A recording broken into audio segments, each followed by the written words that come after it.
This is session 7 of the Sheltered Instruction training. In this session, we're going to learn about and discuss the fourth component of SIOP, which is strategies. We'll discuss various strategies for learning, and we'll look at questioning. Let's begin by watching a video on strategies. In this session, we will discuss the component strategies of the SIOP model. Let's take a look at those 8 SIOP components. This session, we will focus on the 3 features of strategies. Those 3 features are number 13, ample opportunities to use learning strategies. 14, scaffolding techniques consistently used assisting and supporting student understanding. And 15, a variety of questions or tasks that promote higher order thinking skills, or H.O.T.S. While the comprehensible input component had to do with how the teacher teaches, it's important to know that the strategies component is all about how the learner learns. Our content objectives for this video session are to select learning strategies appropriate to aid in student learning, to incorporate WIDA Can Do descriptors as a resource for scaffolding, and to identify the need to plan for higher order thinking skills. Our language objectives, or how we will use language to achieve the content, is to identify language learning strategies to use with students, to match can-do descriptors to scaffold learning for an English learner, and to discuss the importance of asking higher order questions to students of all English proficiency levels. So let's take a look at feature 13, ample opportunities to use learning strategies. We could group learning strategies into 2 categories, metacognitive and cognitive. Metacognitive learning strategies are often those strategies that we can't see students using. It happens in the head, such as inferring from picture cues, summarizing, questioning and visualizing, and clarifying. Cognitive learning strategies, on the other hand, are often things you can see the students using, such as taking notes, highlighting text, using graphic organizers or semantic maps, and flagging the text. Metacognitive learning strategies involve matching thinking and problem solving to particular learning situations. They're used for clarifying purposes. Students are usually monitoring their own comprehension through self-questioning and then taking corrective action if understanding fails. Cognitive learning strategies are used by learners when they mentally or physically manipulate material and then apply a specific technique to a learning task. Learning strategies could even add a 3rd category, language learning strategies. In this category, the students are increasing progress in speaking and in comprehending the new language. Some activities might include breaking or chunking words, grouping or labeling words, drawing pictures or using gestures for words such as charades, substituting a known word for an unknown word, self-correcting speech, and paraphrasing. Some things to remember when teaching learning strategies are the educational background of your students. Many English learners who have been well schooled in their home language probably have developed a variety of learning strategies that they can talk about once they learn the English terms for them. Many strategies transfer to learning in the new language.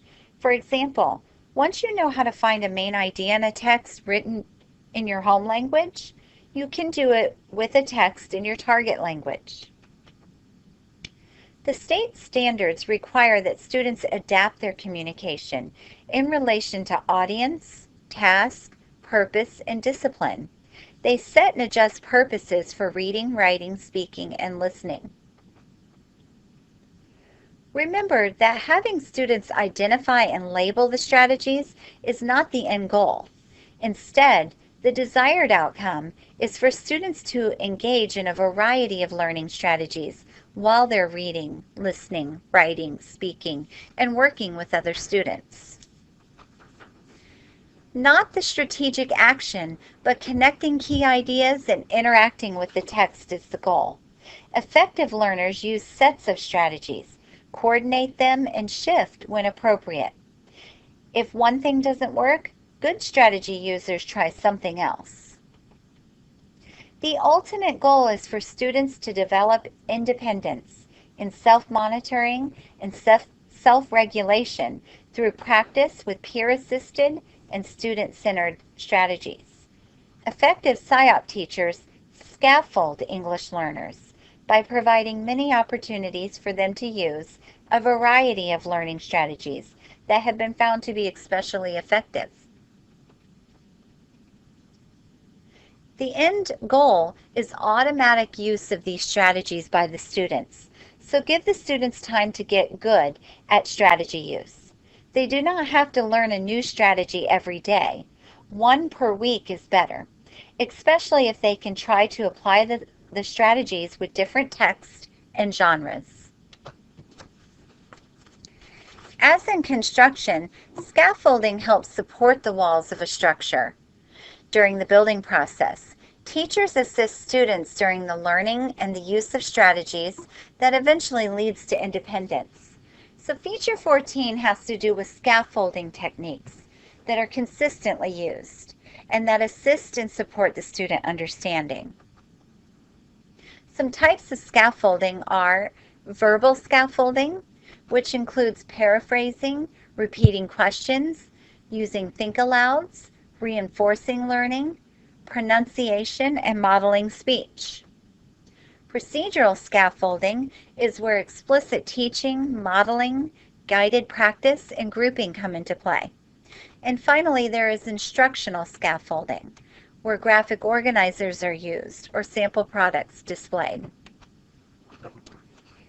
This is a graphic representation that shows the increase of independence by students as they move from a whole class, teacher-centered model to a student-centered, independent work time.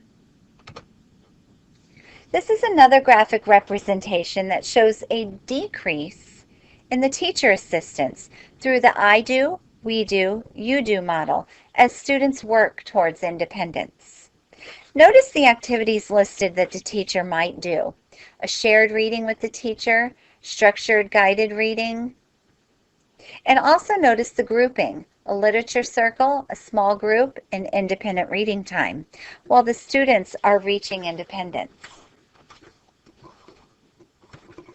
Let's take a look how we can use some of the data and our Can Do descriptors as we are planning for scaffolds.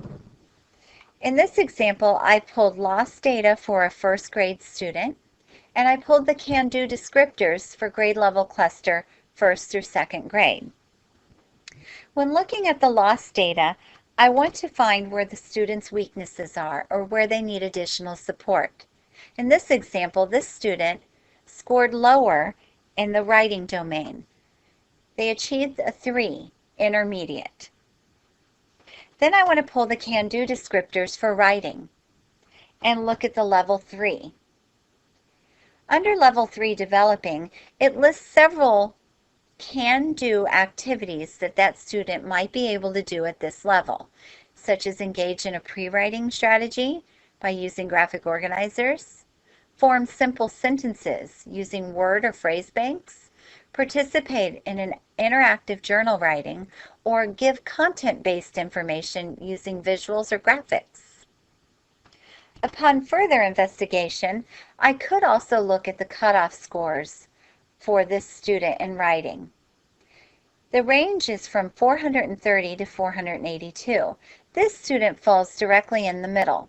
So I may even want to push up to a level 4, expanding, and look at the activities that the student might be able to do at that level, pushing them to achieve a level 4 in writing. Let's move on to feature 15, a variety of questions or tasks that promote higher order thinking skills, or H.O.T.S. You may be familiar with Bloom's taxonomy that moves through 6 levels of increasing difficulty, beginning with knowledge and moving up to evaluation. Krathwohl's revised Bloom's taxonomy took those 6 levels and just expanded them. You can begin with lower recall or recognizing skills and move to higher order creating, where you're generating, planning, or producing something. It's important to plan for these questions and prompts by writing them out or even highlighting them in the teacher's manual or putting sticky notes in your teacher's manual to remind you to ask these questions.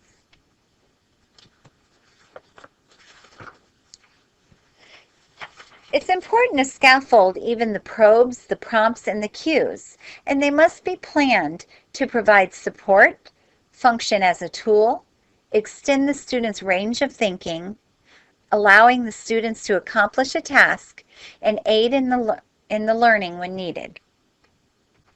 Probes uncover the depth of a student's understanding.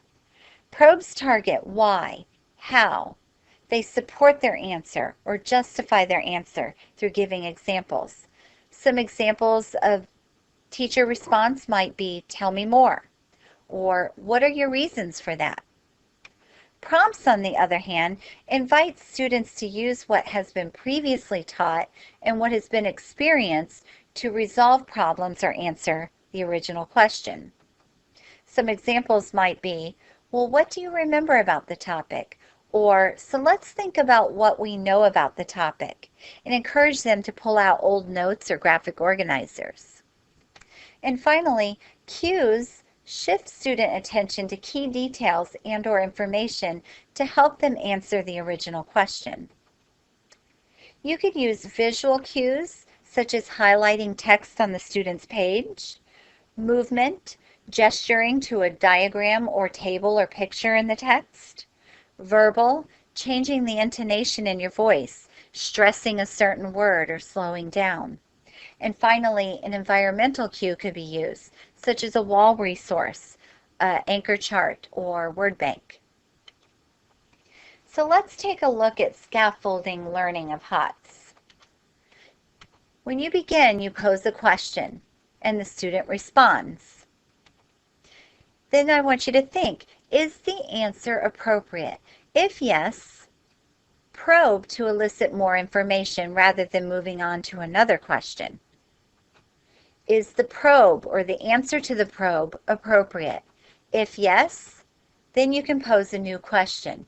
If no, that's where you use your prompts to activate background knowledge. Is the answer to the prompt appropriate? If yes, you can move on to a new question and begin again. If no, use one of the cues to shift the student's thinking towards the correct response. Is the answer appropriate? If yes, move on with a new question. If no, this is where you'll need to stop, offer a direct explanation, and maybe even a remodel or a model of your think aloud. Then pose the original question again, allowing the student to answer with the model of your thinking. Then you may begin with a new question. Let's take a look at our objectives. Our content for today was to select learning strategies appropriate to aid in student learning, to incorporate WIDA Can Do descriptors as a resource for scaffolding, and to identify the need to plan for higher order thinking skills. The language we used today was to identify language learning strategies to use with students. We matched Can Do descriptors to scaffold learning for an English learner, and we discussed the importance of asking higher order questions to students of all English proficiency levels. And as always, thanks again for listening. Let's look a little bit at component 3B, using questioning and discussion techniques. In this component, it says techniques are used to deepen student understanding and invite students to formulate hypotheses, make connections, or challenge previously held views. In order to be proficient, most of teachers' questions prompts are of high quality and support the lesson objectives, with adequate time for students to respond. A variety or series of questions prompts are used to challenge students cognitively and advance high-level thinking and discourse. Teacher creates a genuine discussion among students, stepping aside when appropriate. Teacher successfully engages all students in the discussion, employing a range of strategies to ensure that all students are heard. In order to be distinguished in this component, teachers' prompts and questions have to be uniformly high and fully support the lesson outcomes. And if you go a little further down, it says students formulate many questions, initiate topics, and make unsolicited contributions. Students themselves ensure that all voices are heard in the discussion. So to become distinguished, the lesson has to become more student-driven than it is teacher-driven. But as you can see, in order to do well in this component, all students have to feel confident enough to participate in the discussions. And if a child doesn't understand what's going on in the lesson, most likely, especially for English language learners, they'll be hesitant to answer any question, even to participate at all in the lesson. This is the end of Session 7. Thank you.